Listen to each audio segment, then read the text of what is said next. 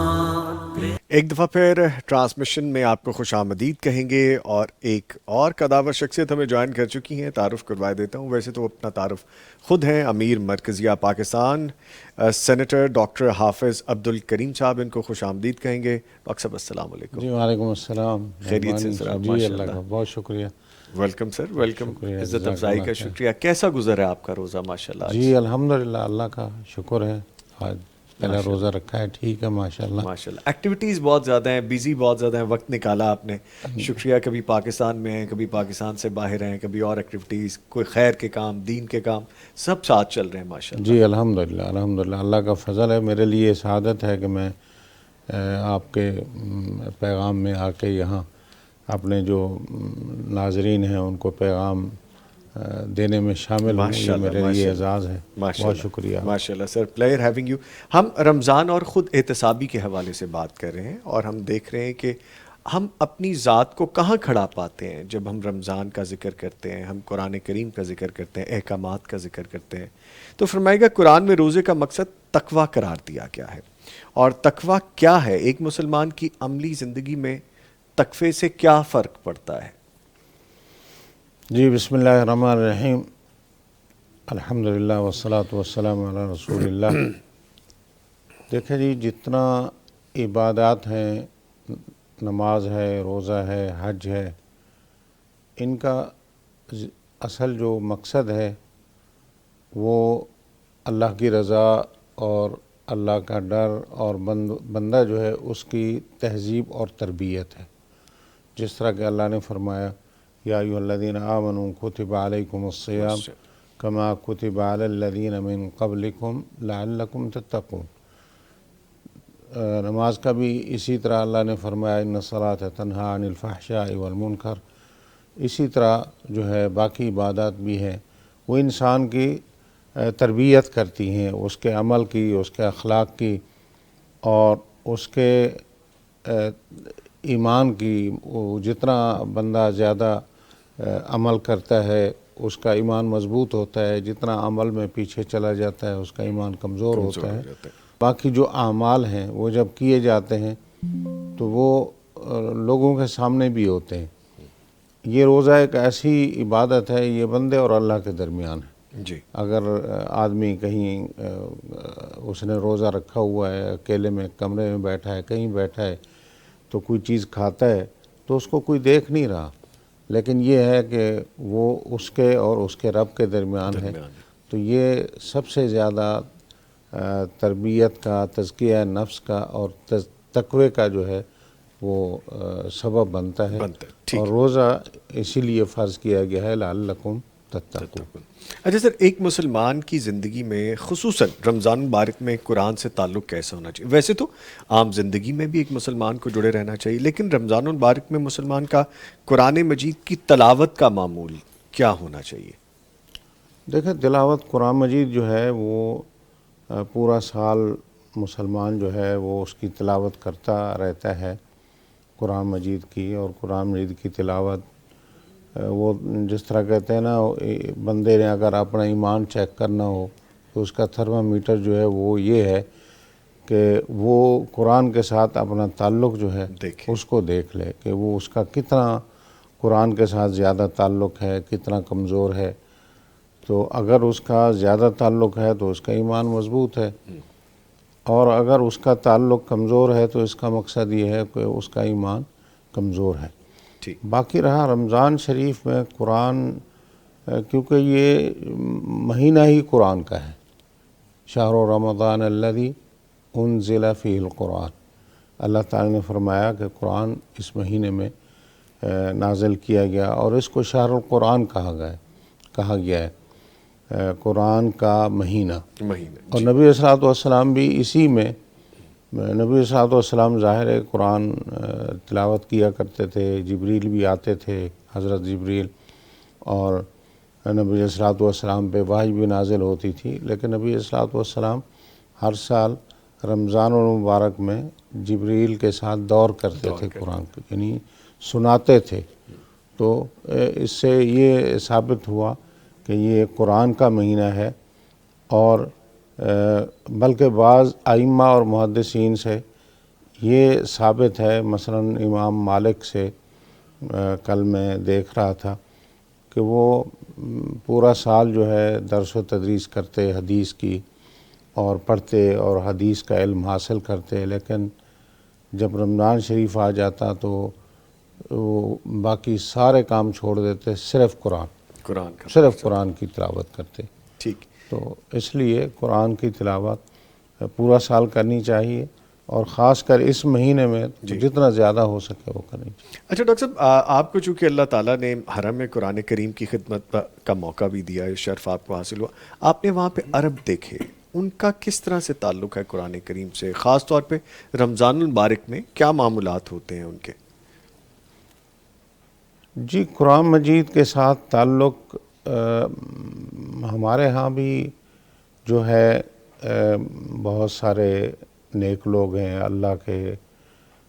اللہ والے لوگ ہیں، اللہ کے ولی لوگ ہیں، اور اللہ تعالیٰ سے ہم دعا کرتے ہیں ہم سب کو اللہ تعالیٰ اپنے اولیاء میں سے بنائے، اور ہمیں اچھے لوگوں میں سے بنا دے۔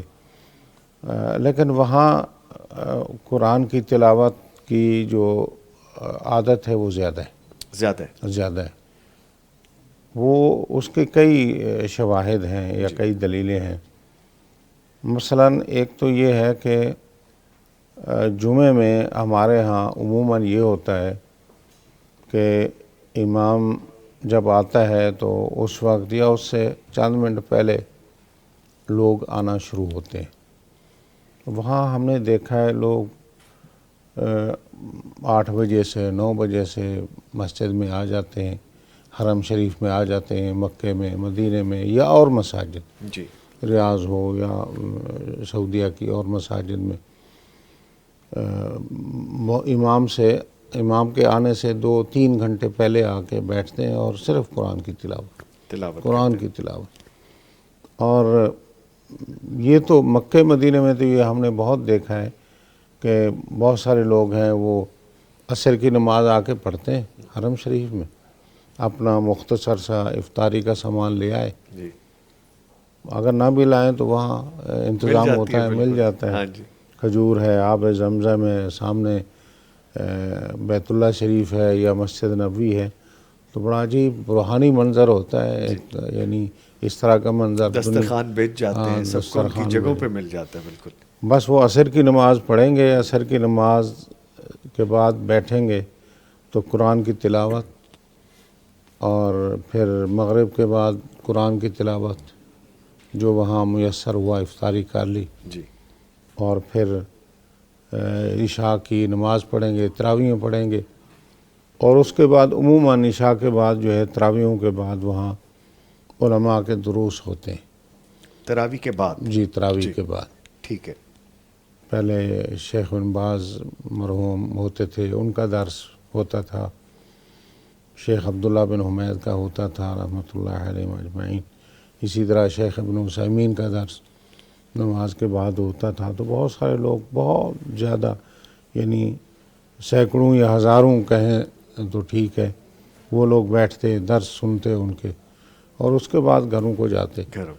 تو قرآن کی تلاوت وہاں زیادہ ہوتی ہے ہماری بنسبت۔ ٹھیک ہے۔ اچھا، میرا بھی ایک مشاہدہ ہے، میں نے دیکھا، میں ریاض میں ان دنوں تھا، اور ریاض سے مکہ مکرمہ کی طرف ٹریول تھا، ڈاکٹر صاحب اور خالد بھائی آپ بھی شامل رہیے گا گفتگو میں۔ میں نے دیکھا کہ duration all the journey, travel کے درمیان عرب بھی بیٹھے تھے، اور وہ مسلسل قرآن کے حوالے سے بات کرتے جا رہے تھے، کوئی آیت پڑھتا تھا پھر دوسرا اس کے بارے میں ڈسکشن کرتا تھا۔ سو میں آئی فٹنس ہوں کہ بالکل قرآن زیادہ پڑھا جاتا ہے وہاں پہ، لوگ ڈسکس بھی کرتے ہیں اس کے بارے میں۔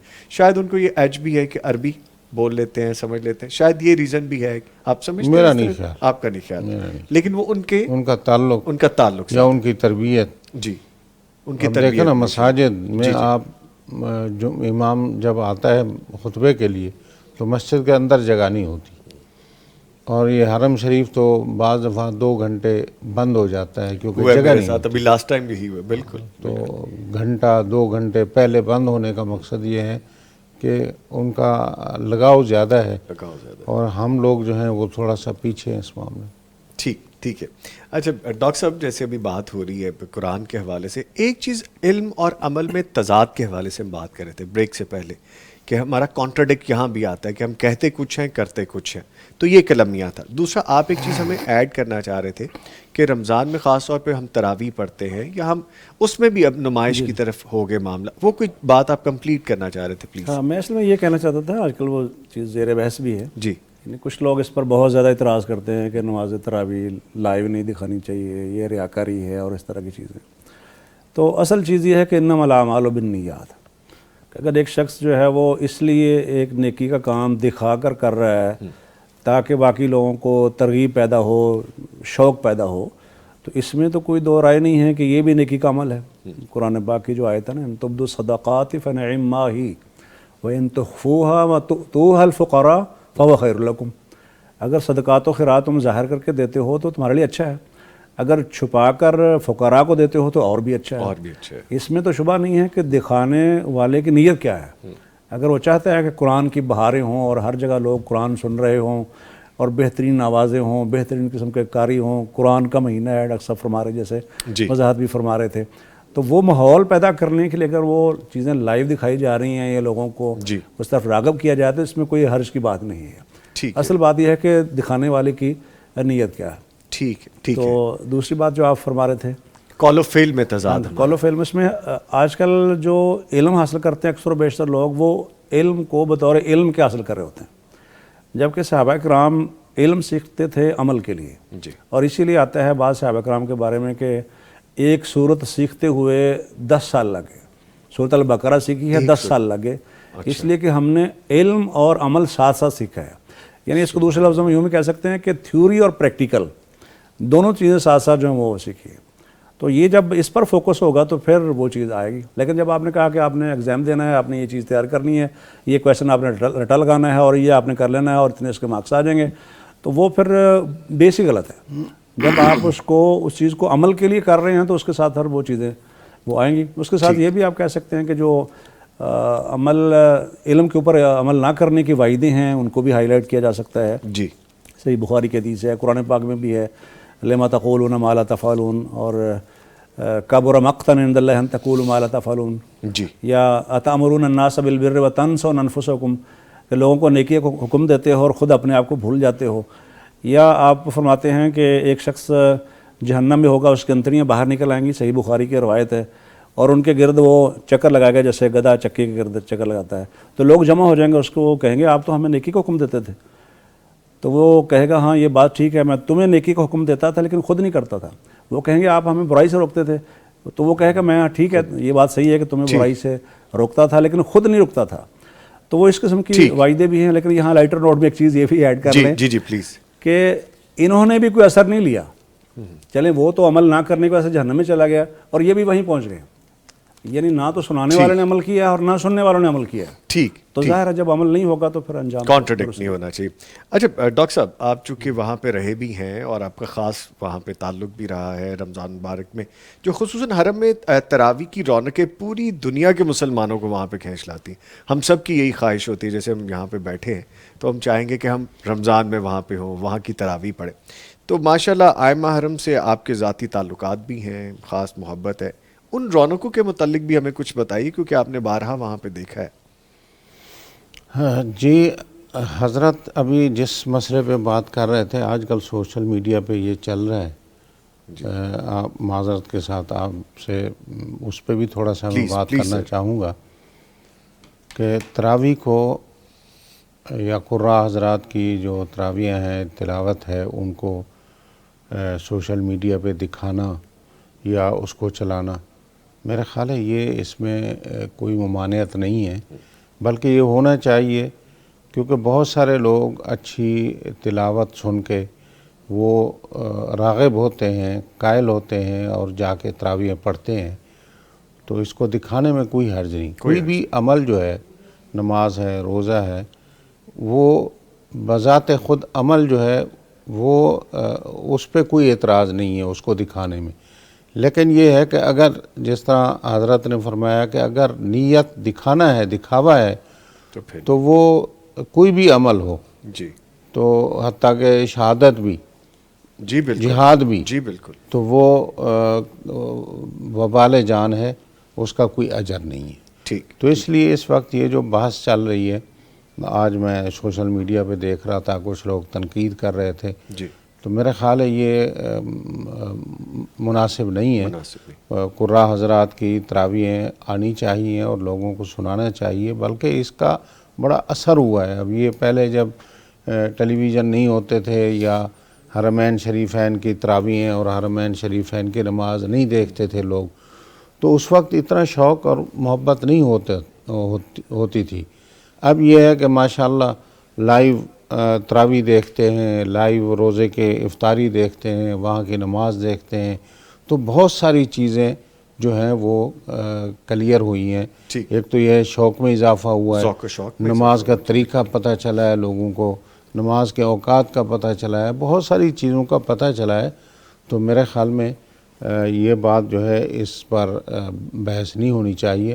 ہاں اس پہ ضرور ہونی چاہیے کہ ہر کام جو ہے وہ اللہ کی رضا کے لیے ہونا چاہیے، چاہے کوئی بھی کام اگر اس کا مقصد دکھاوا ہے تو اللہ تعالیٰ نے نبی صلی اللہ علیہ وسلم فرماتے ہیں، اللہ تعالیٰ فرماتے ہیں کہ انا اغنی الشرکاء عن الشرک، کہ میں جو ہوں من عمل عملا اشرک فیہ معی غیری ترکتہ وشرکہ، اگر کسی نے کوئی بھی نیکی کا عمل کیا اور اس کا مقصد دکھاوا ہے تو اللہ فرماتے ہیں اس کو اور اس کے عمل کو میں نظر انداز کر دیتا ہوں۔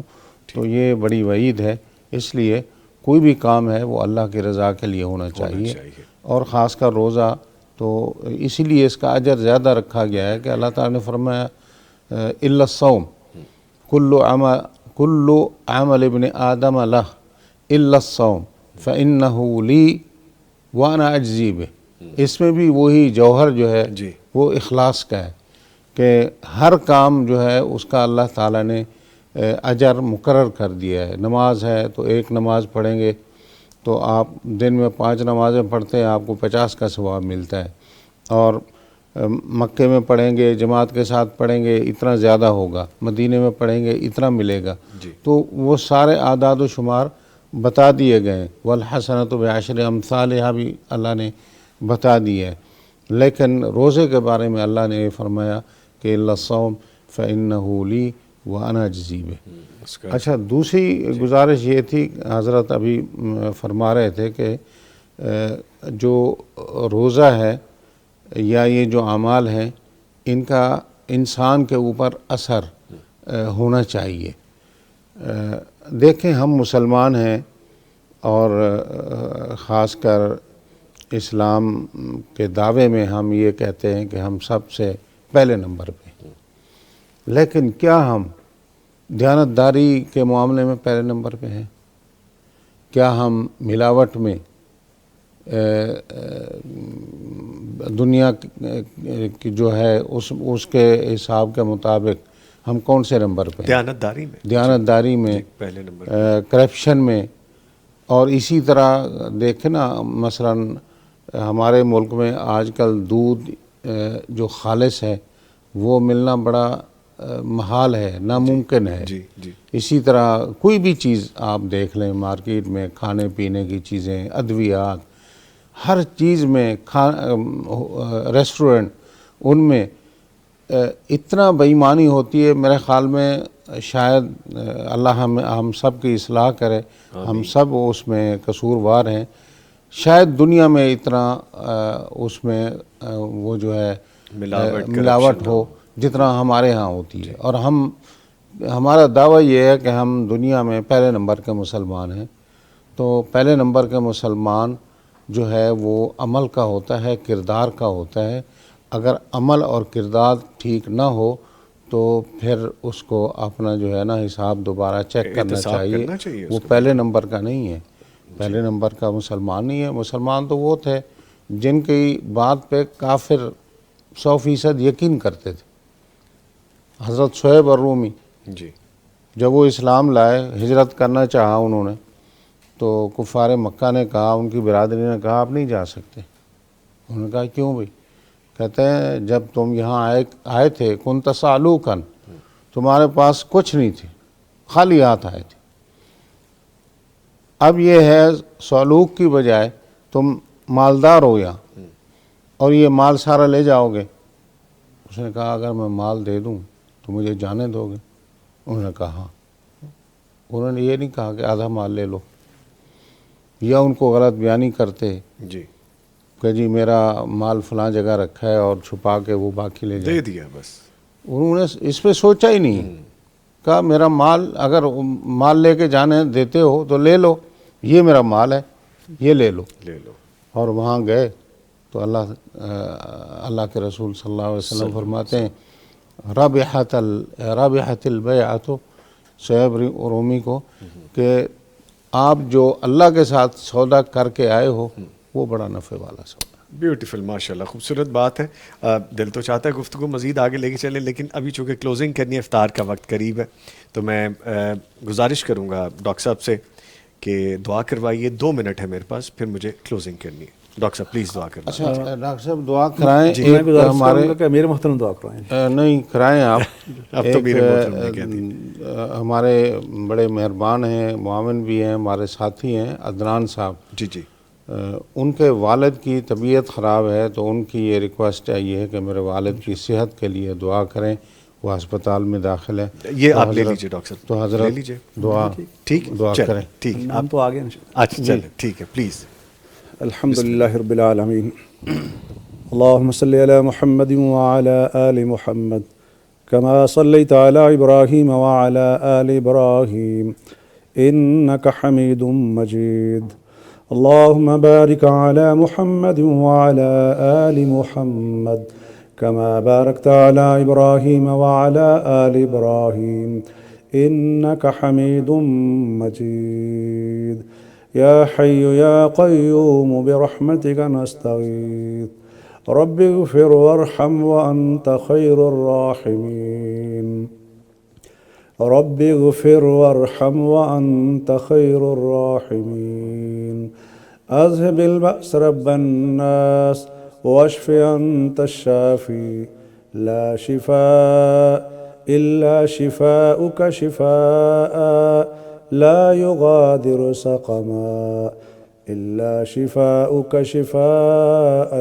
لا يغادر سقما، ربنا آتنا في الدنيا حسنة وفي الآخرة حسنة وقنا عذاب النار، اللهم يا مجيب الدعوات أجب دعوتنا، ويا شافي المرضى اشف مرضانا، ويا قاضي الحاجات اقض حاجاتنا، يا حي يا قيوم برحمتك نستغيث، ربنا أفرغ علينا صبرا وتوفنا مسلمين، ربنا اغفر لنا ولإخواننا الذين سبقونا بالإيمان، ولا تجعل في قلوبنا غلا للذين آمنوا ربنا إنك رؤوف رحيم، ربنا تقبل منا إنك أنت السميع العليم، وتب علينا إنك أنت التواب الرحيم، وصلى الله تعالى على خير خلقه محمد وآله وأصحابه أجمعين۔ اللہ جی، اس کے ساتھ ہی میں بہت شکریہ کروں گا اپنے معزز مہمانوں کا، پروفیسر عثمان خالد شیخ پوری صاحب۔ پروفیسر صاحب آپ کہنے کا شکریہ، تھینک یو ویری مچ، اور ڈاکٹر شہباز حسن صاحب، ڈاکٹر صاحب آپ کہنے کا بہت شکریہ، اور خاص طور پہ میں شکریہ ادا کروں گا سینیٹر ڈاکٹر حافظ عبدالکریم صاحب، سر آپ کے بھی آنے کا بہت شکریہ، آپ سب کا شکریہ، جزاکم اللہ خیر۔ لے جی، یہاں پہ ہماری افطار ٹرانسمیشن اپنے اختتام کو پہنچ رہی ہے، اور ہم جب دوبارہ حاضر ہوں گے، ہم انشاءاللہ بلیسڈ نائٹ ٹرانسمیشن میں آپ کو دوبارہ جوائن کریں گے، تب تک کے لیے اللہ حافظ۔ بہار کا سما یہ ماہ غفران، رمضان اور قرآن خوشبو ارض و سما، تازگی ایمان پیغام قرآن پیغام قرآن پیغام